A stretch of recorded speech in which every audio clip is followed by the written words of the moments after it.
pendataan dan pemeriksaan adik-adik pelajar, kemudian mahasiswa dan teman-teman guru yang kemarin turun ke beberapa titik untuk melakukan unjuk rasa akan saya pulangkan.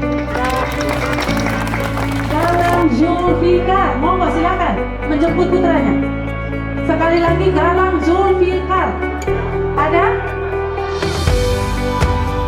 Semalam sudah kami laksanakan rapid test. Bagi mereka yang reaktif langsung kami swab. Bagi mereka yang positif langsung saya rawat di rumah sakit Bayangkara. Bagi adik-adik saya yang saya pulangkan ini juga, jika ada keluhan silakan bisa datang lagi ke sini. Nanti kita lakukan perawatan. Nun sewu Bapak Ibu, ini ada masker, tolong dipakai nanti.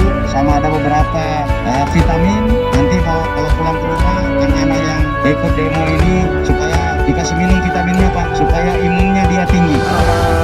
Keluarga menyampaikan banyak terima kasih kepada Bapak Kapolda dan jajarannya yang telah banyak memberikan satu pembelajaran ya kepada anak saya, sehingga mudah-mudahan masalah itu menjadi satu efek jerah sehingga tidak akan melakukan hal-hal yang seperti kemarin.